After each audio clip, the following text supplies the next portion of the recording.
Bora lá, galerinha, continuando o nosso estudo da região sudeste. Nós vamos aqui analisar a ocupação e o povoamento desta região.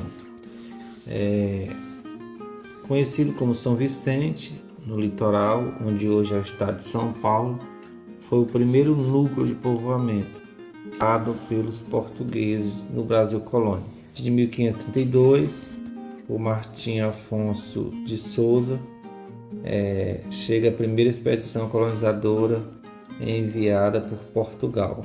A criação de animais, a cultura da cana-de-açúcar, a agricultura de subsistência e a produção do açúcar. Em seguida, nós vamos ter em 1535, deu origem ao município de Vila Velha, Todos os Santos.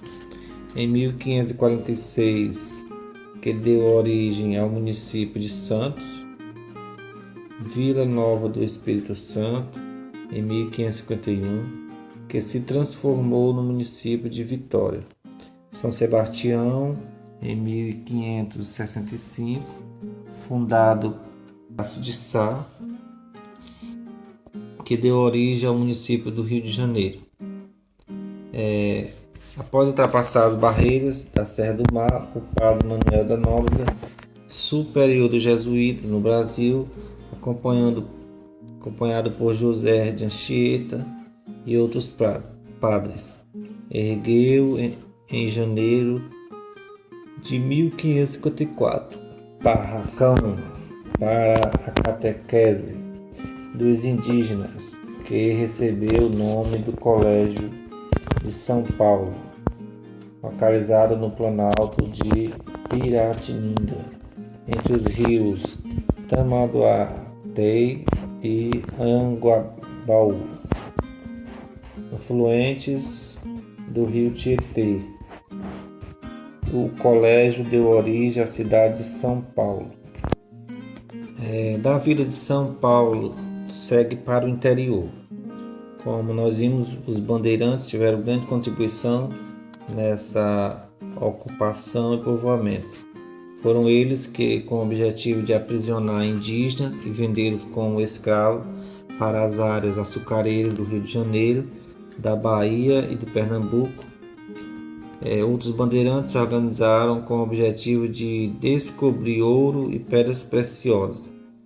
Em 1695, nas Minas Gerais.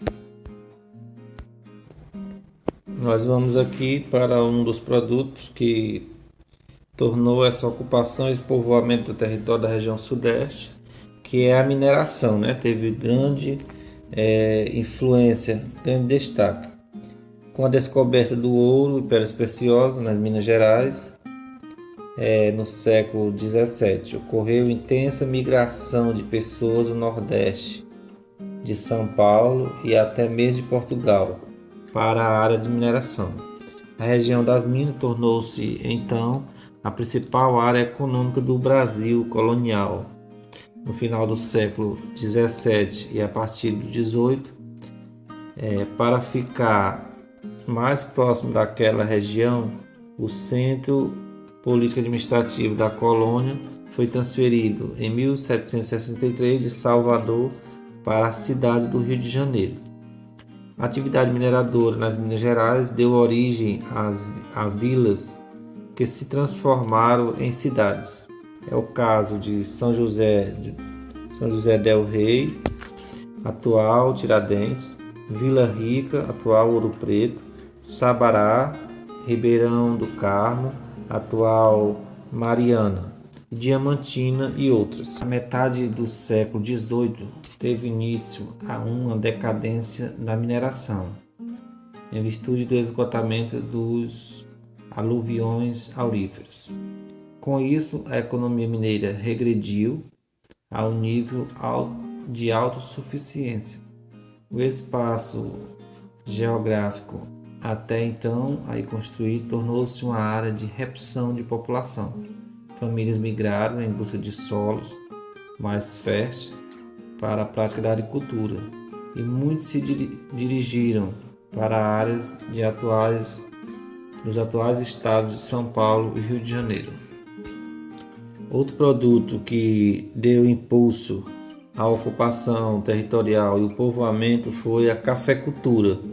Com o declínio do ouro, tiveram que desenvolver outro tipo de cultura, de agricultura, de plantio que viesse substituir a aurífera. E nós sabemos que a cafeicultura não só na ocupação do território e povoamento, mas também foi o percussor para o movimento para o desenvolvimento industrial no Brasil. Esse conteúdo dos assuntos passados que nós estudamos no primeiro bimestre.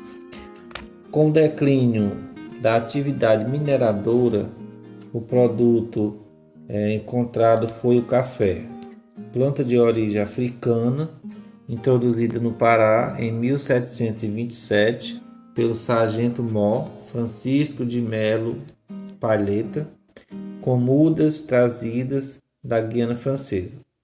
A cafeicultura, porém, não trouxe os resultados esperados pelos produtores nos primeiros anos.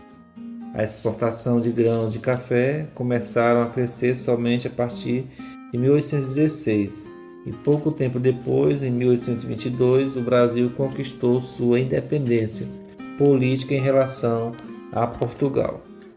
Essa expansão da cafeicultura na região sudeste, na primeira metade do século XVIII, passou a ser cultivado no Maranhão e por volta de 1770 na Bahia. Foi no Rio de Janeiro, inicialmente, que a cafeicultura se instalou com êxito. Foi um belga, conhecido pelo nome de Mocker, que formou o primeiro cafezal nas imediações da cidade do Rio de Janeiro. Tal foi o sucesso da experiência, tanto do ponto de vista da adaptação às condições de solo e clima, como nos resultados financeiros, que seu exemplo passou a ser seguido por muitas pessoas. As imediações da cidade do Rio de Janeiro tornaram-se o centro irradiador da cafeicultura. Daí a cultura do café se expandiu pelo Vale do Paraíba em direção a São Paulo, para a zona da Mata Mineira, para a terra do Espírito Santo e para o Triângulo Mineiro e outras regiões do Brasil, como é o caso do norte do Pará e Mato Grosso. A expansão da cafeicultura recuperou a economia, desenvolvendo outras cidades, é o caso de Vassouras e Valença, no Rio de Janeiro, e Bananal, Areias, Lorena, Guetá e Taubaté, em São Paulo. Cidades que, como outras da região, continuaram a ser, até 1880, grandes produtores de café. Por outro lado, o avanço das cafeicultura provocou imenso desmatamento na Mata Atlântica, que cobria o Vale do Paraíba. Era utilizado a agricultura itinerante.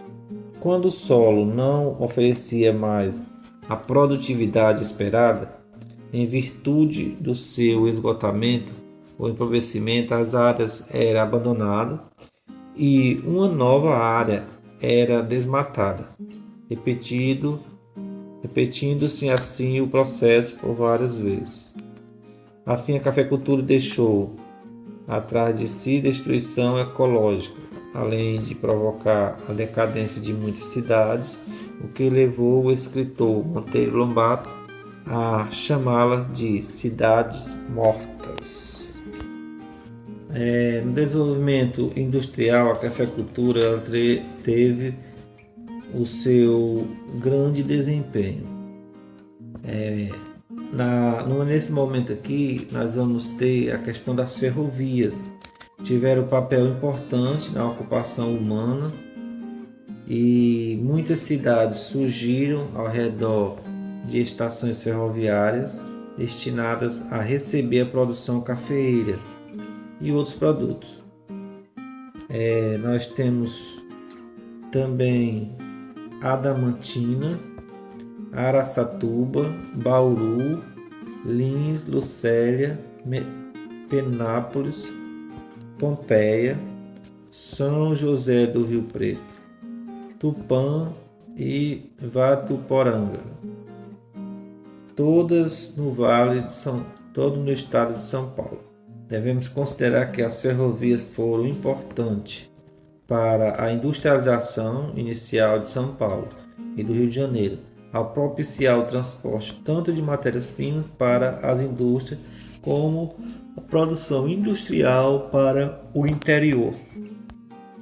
A cafeicultura, nós sabemos que chegou no momento na decadência, justamente quando foi criada a lei Eusébio de Queiroz, que proibiu o tráfico de pessoas escravizadas da África para o Brasil. O problema da falta de mão de obra para a cafeicultura em expansão se agravou, pois o preço do escravo aumentou. Os grandes plantadores de café a pensar se não seria mais conveniente e mais barato empregar trabalhadores livres. Foi aí que surgiu a ideia de criar agentes enviados para a Europa, passando a divulgar que o Brasil estava precisando de imigrantes para o trabalho na lavoura de café. Criou-se então um fluxo migratório para os países que se acentuou após a abolição da escravatura em 1888, particularmente para a província de São Paulo. Imigrantes de várias nacionalidades vieram para São Paulo, espanhóis, portugueses, japoneses, italianos e outros. Contribuíram assim de forma significativa como trabalhadores na cultura cafeeira para a ocupação do território e a produção do espaço geográfico.